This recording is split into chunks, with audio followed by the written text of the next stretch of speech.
बोनी ननंदों से भरा ससुराल। ये कहानी है एक साधारण सीधी सादी लड़की सुमित्रा की, जो ब्याह कर आई थी एक ऐसे घर में जहां केवल सास ससुर और पति नहीं, बल्कि 5 बोनी ननंदें भी थीं। छोटे कद वाली, मगर बहुत जुबान और अकड़ वाली। उनका हर एक दिन कुछ नया रंग लाता था, और सुमित्रा को हर दिन एक नई परीक्षा से गुजरना पड़ता था। सुमित्रा की शादी बहुत धूमधाम से हुई थी। पूरे गांव में उसकी शादी की चर्चा थी, पर किसी ने ये नहीं बताया कि उसका ससुराल बोनी ननंदों का किला है। जैसे ही वह घर में कदम रखती है, 5 जोड़ी छोटी छोटी आंखें उसे घूरती हैं। सबसे बड़ी नंद विमला, कद 4 फुट 10 इंच। फिर कमला, रेनू, माया और सबसे छोटी गुड़िया, जिसका कद मुश्किल से 4 फुट था और जुबान 6 फुट लंबी। सुमित्रा ने जैसे ही पैर के नीचे हल्दी से सने पानी में पांव रखा, ननंदे आपस में फुसफुसाईं, देख बहन, लंबी लंबी लगती है, पर देखना, कल से काम में फिसल जाएगी, और जब सब्जी में नमक कम होगा ना, तब मजा आएगा। सुबह होते ही सास ने कहा, बहू, आज से रसोई तुम्हारी जिम्मेदारी है, लेकिन जरा ध्यान रखना, हमारी बेटियां खाने में बहुत चूजी हैं। किसी को हल्का मसाला पसंद नहीं, किसी को प्याज लहसुन चाहिए ही नहीं। सुमित्रा ने जैसे तैसे पहली सब्जी बनाई, आलू टमाटर। रेनू चखते ही बोल पड़ी, दीदी, बहू ने तो नमक ही नहीं डाला, और देखो, टमाटर का बीज भी दिख रहा है। गुड़िया बोली, हम तो फ्राई ही खाते हैं, ये उबला सा खाना हमें नहीं भाता। सुमित्रा चुपचाप सुनती रही, पर मन ही मन सोचती रही, हे भगवान, हर दिन एक प्रतियोगिता होगी क्या। धीरे धीरे सुमित्रा ने सबकी पसंद नापसंद याद कर ली। कमला को खट्टा खाना पसंद था, विमला को तीखा। वह हफ्ते में सबके लिए अलग अलग चीजें बनाती। ननंदे भले ताने देती, पर दिल से उनकी सुमित्रा के हाथ की चाय की दीवानी हो गईं। एक दिन सबसे छोटी नंद गुड़िया को स्कूल में किसी ने उसके कद पर ताना मारा। वो चुपचाप कमरे में बैठकर रो रही थी। सुमित्रा पास आई और बोली, बेटा, दुनिया ऊंचाई से नहीं, सोच से बड़ी बनती है। तू सबसे होशियार है, ये तुझे पता होना चाहिए। उस दिन से गुड़िया की जुबान कुछ शांत हो गई। पहली बार किसी ने उसे समझा था। एक दिन मोहल्ले में सब्जी मंडी में सुमित्रा अकेली गई। वहां पर एक मनचला लड़का उसे छेड़ने लग। सुमित्रा घबराई नहीं, लेकिन घर आकर कुछ नहीं बोली। पर ननंद गुड़िया ने देख लिया था। उसने ये बात विमला से कही। अगले दिन वो 5 ननंदे उसी मंडी में गईं। विमला ने उस लड़के के सामने खड़े होकर कहा, हमारी भाभी को कुछ बोला ना, तो तेरे दोनों पैर काट कर बराबर कर देंगे। हम बोनी हैं, लेकिन तेरी सोच से लंबी हैं। वो लड़का डर गया और सुमित्रा को दोबारा कभी नहीं देखा। उस दिन सुमित्रा की आंखें भर आईं। जो ननंदें उसे ताने देती थीं, आज उसकी रक्षा के लिए एक दीवार बन गई थीं।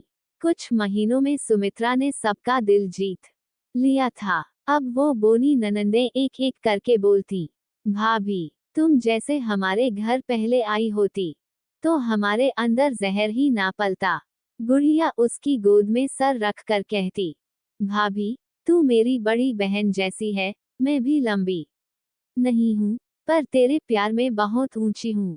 एक दिन सास ने सबसे कह दिया, अब ये बहू नहीं, मेरे घर की सबसे बड़ी बेटी है। सुमित्रा को अब अपने ससुराल से प्यार हो गया था, और बोनी ननंदे उसकी सबसे बड़ी ताकत बन गईं। हर त्योहार, हर दुख सुख में वे 6 बहनें बन गई थीं, छोटे कद वाली लेकिन दिल की बड़ी। पार्ट 1 के बाद से सुमित्रा ने अपने घर को मानो स्वर्ग बना दिया था। अब ननंदे उसे केवल बहू नहीं, बल्कि अपनी बड़ी बहन मानने लगी थीं। हर छोटी मोटी बात में वो सुमित्रा से सलाह लेती। लेकिन सुमित्रा का जीवन अब भी आसान नहीं था। अब एक नई चुनौती सामने आई थी, ननंदों की शादी। उनका जीवन बहुत हलचल से भरा था, और हर शादी में कुछ न कुछ झंझट तो होता ही है। सुमित्रा के लिए ये समय एक परीक्षा का था। पहली नंद विमला की शादी का दिन करीब आ रहा था। वह अब सुमित्रा की बहुत अच्छी दोस्त बन चुकी थी, पर उसकी शादी की तैयारियां घर में उथल पुथल मचाए हुए थीं।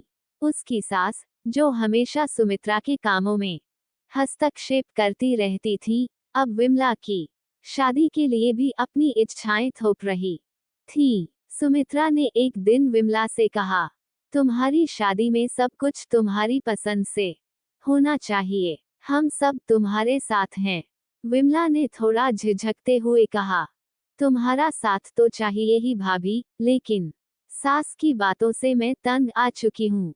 सुमित्रा ने फिर पूरे परिवार को एकजुट किया। ननंदों की शादी के हर पहलू में उसकी मदद ने सबका दिल जीत लिया। सब कुछ ठिकाने पर था, लेकिन एक समस्या अभी भी बनी थी, वह थी सास की सख्ती। शादी के एक दिन पहले सास ने सुमित्रा से कहा, कल विमला की शादी है, लेकिन हमें किसी भी कीमत पर किसी भी दिक्कत को नहीं उठाना होगा। सुमित्रा जानती थी कि सास को संतुष्ट करना बहुत कठिन है, लेकिन उसने मन ही मन ठान लिया था कि इस बार किसी भी स्थिति में वह झुकने नहीं देगी। अगले दिन जब शादी की रस्में शुरू हुई, तो एकाएक सास ने विमला को कुछ गहरे ताने दिए। तुम्हारी शादी का खर्चा बहुत बढ़ गया है, हमें हर चीज में कटौती करनी होगी। सुमित्रा ने नजरें उठाकर कहा, माँ, हमें खुशी के इस मौके को छोटे पैसों से नहीं तौलना चाहिए। सबकी मेहनत का फल सच्ची खुशी में होता है। सास को इस शब्दों ने झकझोर दिया और उन्होंने पूरी शादी में कोई विरोध नहीं किया। वह थोड़ी देर चुप रहीं, और फिर उन्हें सुमित्रा का समर्थन स्वीकार करना पड़ा। विमला की शादी के बाद अब बारी थी कमरा और रेनू की शादी की। ये दोहरी खुशी का पल था, क्योंकि दोनों की शादी एक ही दिन थी। घर में पूरी तरह से हलचल मच गई थी। कमला का सपना था कि उसकी शादी में बहुत कुछ अलग हो, रंग बिरंगे कपड़े, महंगी सजावट और शानदार म्यूजिक। लेकिन रेनू की इच्छा थी कि शादी में खर्चा कम हो, ताकि सब कुछ सादा और सुंदर हो।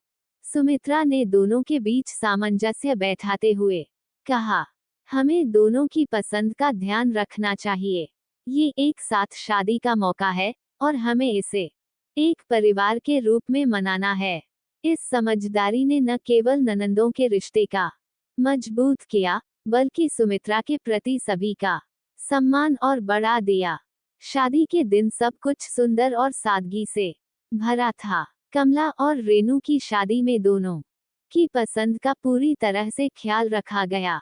जब सभी शादी की रस्मों से मुक्त हुए, तब सास ने सुमित्रा से कहा, तुमने हम सबका दिल जीता है। तुम न सिर्फ मेरे लिए, बल्कि इस घर के लिए एक अनमोल रत्न हो। सुमित्रा की आंखों में आंसू थे। उसने चुपके से कहा, आपकी और ननंदों की मदद से ही सब कुछ इतना सुंदर हो पाया है। विमला, कमला, रेनू, माया और गुड़िया ने भी सुमित्रा का आभार व्यक्त किया। सबने मिलकर वचन लिया कि वे अब एक दूसरे का हर सुख दुख में साथ देंगे। ननंदों की शादी के बाद सुमित्रा ने न केवल घर में सच्चे रिश्ते बनाए, बल्कि उन रिश्तों को निभाने की मिसाल भी कायम की। बोनी ननंदों से भरा ससुराल अब एक परिवार बन चुका था, जहां प्यार और समझदारी की कोई कमी नहीं थी। सुमित्रा अब अपने परिवार में एक सशक्त महिला के रूप में खड़ी थी, जो न केवल अपने घर का माहौल संभाल सकती थी, बल्कि परिवार की हर चुनौती का सामना भी कर सकती थी।